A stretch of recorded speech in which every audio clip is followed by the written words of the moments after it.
ఫార్టీ9 సమర్పించి Suman TV moms కిచెన్కి స్వాగతం. నమస్తే రమగారు. నమస్తే జయ. రమగారు, దసరా స్పెషల్స్ చేస్తూ ఉన్నాం మనం. ఈరోజు ఏం చేసి చూపించబోతున్నాం? బెల్లం కేసరి చేద్దాం. బెల్లం కేసరి, పంచదారతో కేసరి చేస్తారు. బెల్లంతో చేస్తే హెల్దీ కూడాను, ఎక్సలెంట్ గా ఉంటుంది. మామూలుగా అమ్మవారికి గుడాన్నము అవి ఇష్టం. అవును, అన్నంతో ఒక రోజు చేసి రవ్వతో ఇంకో రోజు చేయొచ్చు. దీన్ని మనం గోధుమ రవ్వతో చేసుకోవచ్చు, బొంబాయి రవ్వతో చేసుకోవచ్చు. ఇవాళ బొంబాయి రవ్వ చూపిద్దాం, గోధుమ రవ్వ కూడా ఇంకోసారి. ఓకే, దీన్ని ఏం చేయాలంటే కొంచెం నెయ్యి మాత్రం హితోధికంగా వేయాల్సి వస్తుంది. అంత నెయ్యి అనద్దు నువ్వు. ఓకే, ధారాళంగా వేసేస్తారా? వేస్తేనే బాగుంటుంది. ఇదేంటంటే కొలత, దీని లెక్క 1 కప్పు రవ్వకి 1.5 కప్పున్నర బెల్లం, 4.5 కప్పులు, కనీసం 4 కప్పులు నీళ్లు, 4 కప్స్ పోసుకుందాం. ఓకే, 4 కప్పులు పోదాం. మనం దీంట్లో ఒక చిన్న తేడా ఉందండి. మనం ఇప్పటికిప్పుడు చేసేసి వడ్డించేస్తాం అనుకోండి, ఒక గంట అరగంట గ్యాప్ ఉంటే 4 కప్స్, ఒకవేళ ఒక 3-4 అవర్స్ గ్యాప్ ఉంటే 5 కప్స్ కూడా పోసుకోవచ్చు. అప్పుడు ఇంకా ఈవినింగ్కి, పొద్దున్న చేసి సాయంత్రం సర్వింగ్కి కూడా, లేదా సాయంకాలం చేసి రాత్రికి సర్వింగ్ డిన్నర్కి, అప్పుడు కొంచెం ఇంకొక గ్లాస్ అదనంగా పోసుకున్నా కూడా బాగుంటుంది. ఓకే, మనం ఏం చేయాలంటే ఈ రవ్వ వేయించేటప్పుడే కాసిన నీళ్లు పెట్టుకుని పక్కన మరకా చేసుకోవాలి. కాచి పెట్టుకున్న నీళ్ళు పోసుకుంటే స్పీడ్గా అవుతుంది, రవ్వ చాలా మృదువుగా అవుతుంది. చన్నీళ్ళు ఎప్పుడు రవ్వలో పోయకూడదు. ఉప్మాలో కూడా అంతే. అవును, సిమ్లో పెట్టు. ముందు ఏం చేద్దామంటే నెయ్యి పెట్టాం కదా, కాసిన జీడిపప్పులు, తర్వాత కాసిన కిస్మిస్లు, మీకు అలవాటు ఉంటే సారపప్పు, బాదం పప్పు, బాదం పప్పుల్ని నానబెట్టి తొక్క తీసేయాలి. సన్నగా చీలికలు చేసి వేయించేసేయాలి. అవి కూడా వేసుకోవచ్చు.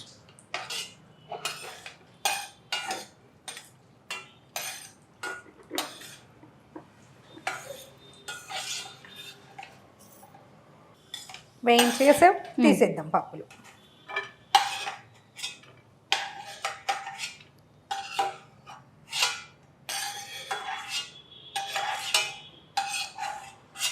ఓకే, మొత్తం తీసి పక్కన పెట్టుకోవటమేనా? తీసి పక్కన పెడదాం. రవ్వ నేతిలో 1 కప్పు రవ్వ వేయించేసుకుందాం. ఇంకా నెయ్యి పడుతుంది, మళ్ళీ వేసుకోవచ్చు. రవ్వ ఎంత వేగితే అంత బాగుంటుంది. అండ్ అరుగుదలలో కూడా తేడా ఉంటుంది. రవ్వ వేగని దాని అరుగుదల వేరు, వేగిన దాని అరుగుదల వేరు. 2 సార్లు కుక్ అవుతుంది. వేగి ఉడుకుతుంది కదా. అవునవును, ఎక్కువ మృదువుగా వస్తుంది, వస్తువు కూడా ఎక్కువ అవుతుంది, ఆట వస్తుంది అనమాట. మనం 1 కప్పు చేస్తే చక్కగా 5 కప్పుల ఇది కనపడుతుంది మనకి. మామూలుగా కూడా మీరు ఒక వీడియోలో కూడా చెప్పారు అమ్మగారు, పాడవకుండా ఉండాలంటే వేయించుకొని డబ్బాలో పెట్టుకుంటే దోరగా వేపుకోవాలి. మంచి స్మెల్ వస్తుందండి, వాసన బాగుంది. మాడినివ్వకండి, చెయ్యి విడవకూడదు. విడిచామా అడుగు పడిపోయి రంగు మారిపోయి బాగుండదు. అవును, వస్తువు అందంగా ఉండదు అనమాట. రవ్వ తొందరగా రంగు మారిపోతుంది. కావాలంటే ఇప్పుడు ఇంకో స్పూను నెయ్యి కూడా యాడ్ చేసుకోవచ్చు. నెయ్యి వేస్తే వేపు బాగుంటుంది, బాగా రుచిగా కుదురుతుంది. రమ్మగారు, ఈ శరన్నవరాత్రుల సందర్భంగా అమ్మవారిని ఏమన్నా దర్శించుకోవటం, విజయవాడ ఏమైనా వెళ్తుంటారా? అవకాశం దొరుకుతుందా? అమ్మో, పెద్ద పెద్ద క్షేత్రాలు దూరంగా ఎప్పుడు వెళ్ళలేదు జయ. మనకి హైదరాబాద్ పెద్దమ్మ గుడి ఉంది, జూబ్లీ హిల్స్ పెద్దమ్మ గుడి. రాత్రిపూట వెళ్తారా? రాత్రి అర్చన అయిపోయిన తర్వాత 7:30, 7:30కి అర్చన అయిపోవటం, వారు ఖాళీగా ఉంటే వెళ్ళిపోతాం. పెద్దమ్మ గుడిలో చివరి అర్చన పల్లకి ఊరేగింపు, అవునవును, తర్వాత పవళింపు సేవ ఉంటే నాకు చాలా ఇష్టం, అందుకని వెళ్తాను. ఓకే, దేవాలయాలు కష్టమే, ఇప్పుడు ఫుల్ రష్గా ఉంటాయి కదా. అవునవును, నేను కొంచెం పర్వదినాల్లో దేవాలయాలకు వెళ్ళేది తక్కువే. అయితే ఈ రాత్రిపూట సేవాకాలం ఆ పెద్దమ్మ గుడిలో బాగుంటుంది, అలా వెళ్తాను. నీళ్ళు కూడా కాగినాయి. అవునండి. స్టవ్ ఆపేసి అలాగా ఈ రవ్వలో పోసేద్దాం.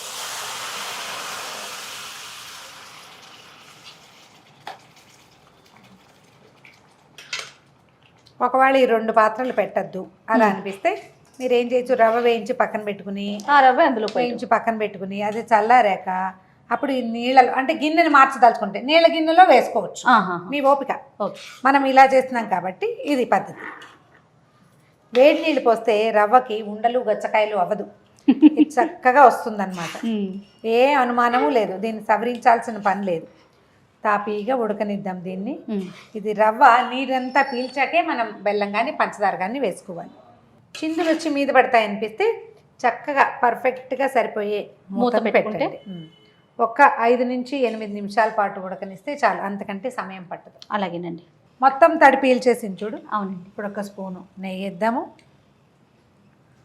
ఇప్పుడు 1కి 1.5 బెల్లం, కప్పు రవ్వ కదా, అవును, కప్పున్నర బెల్లం వేద్దాం. ఒకవేళ మీరు ఇంత తీపి తినమంటే కప్పు పాతికి వేసుకోవచ్చు.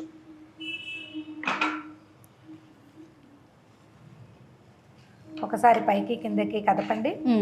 నేతితోటి ఈ బెల్లము రవ్వ ఉడికి ఎంత ఎక్సలెంట్ వాసన వస్తుందో. నేనేం చేస్తున్నానంటే బెల్లం పొడి ఉంటుంది జయ నా దగ్గర, అవునవును, ఎక్కువగా పొడితో చేసేస్తున్నా. అవును, బాగా దొరుకుతుందండి బెల్లం పొడి, కొంచెం స్పీడ్గా కూడా అవుతుంది. తరిగిన బెల్లం కరగడానికి పాకానికి కొంచెం సమయం తీసుకుంటుంది. ఒకవేళ ఆ బెల్లం ఉంటే కనుక చక్కగా వేసుకోండి. ఖర్జూరపు బెల్లం ఉన్నా కూడా బాగుంటుంది. రంగు చూడు ఎంత బంగారం రంగు వస్తుంది.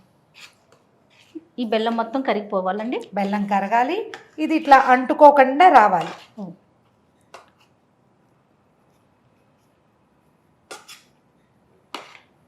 ఇంకొంచెం నెయ్యి వేస్తారా? 1 స్పూన్ నెయ్యి వడ్డిద్దాం. వీటిల్లో బాగానే పడుతుంది రమ్మగారు నెయ్యి. కేసర్లు రవ్వ ఈ హల్వాలకి కొంచెం నెయ్యి పడుతుంది. దీన్ని నిదానంగా పాకం రానివ్వండి. సాధ్యమైనంత చిన్న మంట సిమ్ము అందులో పెట్టి వదిలిపెట్టేయండి. కాస్త అప్పుడప్పుడు అకేషనల్గానే కాస్త కదిపితే ఏమైనా అడుగున మంట ఎక్కువైన చోట కాస్త అతుక్కోకుండా ఉంటుందన్నమాట. అవును, రవ్వ ఉడకటానికి 5-6 నిమిషాలు తీసుకుంది కదా, అవును, పాకం రావడానికి 8-9 నిమిషాలు తీసుకుంటుంది. కరిగిపోయింది చూడు బెల్లం, కరిగిపోయింది రమ్మగారు మొత్తం, దాదాపుగా కరిగిపోయింది. జయ చూడు వచ్చేసింది. ఇది ఇట్లా పాత్రకు అంటుకోకుండా చూడు. అవునండి, వచ్చేయాలి. కొంచెం త్వరగా కూడా అయిపోయింది రమ్మగారు. అయిపోతుంది. మీ రుచిని అనుసరించి బెల్లం వేసి 1కి 2 వేసుకునే వాళ్ళు కూడా కనపడతారు జయ. తీయగా ఉంటుంది, నచ్చటం అన్ని బట్టి. అదేలేండి. మనం బాగా ఇంకా నెయ్యి పోసామనుకోండి అప్పుడు 2 వేసుకోవచ్చు. మనం అంత నెయ్యి వేయకపోతే నెయ్యి వేసినట్టు 1.5 వేస్తే సరిపోతుంది. ఓకే, ఇదిగో ఈ కలర్లో వస్తుంది. ఏం చేయాలి, ఫైనల్ టచ్ ఏలకుల పొడి. మన ఇది ఉంటుంది కదా కుంకుమ పువ్వుని వేడి వేడి పాలల్లో నానబెట్టుకోవాలి. ఇందులో వేయదలుచుకుంటే అప్పుడే నిల ఉంటుంది. నీటిలో నానబెట్టద్దు, చల్లారిన పాలల్లో కాదు, వేడి పాలల్లో వేస్తే ఇది నిల ఉంటుంది. మనం ఇప్పుడు కుంకుమ పువ్వు వేయటలేదు ఇందులో. చూడు ఇందాకటి కంటే పాడంగా వచ్చింది కదా. జీడిపప్పు కిస్మిస్ వేసేద్దాం. ఓకే, అంతే. స్టవ్ ఆపేద్దాము. మనం ఇలా తీసాం కదా, అవునండి. ఇది చల్లారాక కూడా ఇలాగే చక్కగా స్పూన్తో తీసుకునేలాగా ఉంటుంది. ఒకవేళ మీకు 1 గంట 2-3 గంటలు సమయం అమ్మవారి దగ్గర పెట్టడానికి కానీ ప్రసాద వినిమయం కానీ ఉంటే 5 పోసేయండి నీళ్ళు. 1కి 5, మనం 4 పోసాం. ఓకే అండి. ఓకే, ఆపేస్తున్నాను. మన అమ్మవారికి వడ్డించేటప్పుడు మరి కాస్త నెయ్యి వేసి అమ్మవారికి నివేదన చేసేటప్పుడు పైన కొంచెం నెయ్యి వేసి నివేదన చేసుకోవాలి. అలాగే ఒక అరటిపండును కూడా చక్కగా దీంతో పాటు పైన పెడితే చూడడానికి చాలా బాగుంటుంది. అరిటాకు చూస్తేనే ఒక మంచి భావన కలుగుతుందండి, నైవేద్యపు భావన వస్తుంది కదా. అవునవును. ఫ్రెష్ అరిటాకు ఉంటే చక్కగా అమ్మవారికి అందులో నివేదన చేయండి. అప్పుడు ఏ పాత్రలో పెట్టాలి అలాంటి అనుమానాలు కూడా ఉండవు. అవును. ఇదిగో వేడి వేడి బెల్లం కేసరి తయారుగా ఉంది. 1 కప్పు చేస్తే ఇంత అవుతుంది. చక్కగా 1 కప్పు చేసుకుంటే సరిపోతుంది కదా రమ్మగారు. సరిపోతుంది. ఒక 4 ఉన్న ఫ్యామిలీకి ప్రసాదం చక్కగా సరిపోతుంది. రైట్ రమ్మగారు. థ్యాంక్ యూ సో మచ్ రమ్మగారు. Thank you Jaya.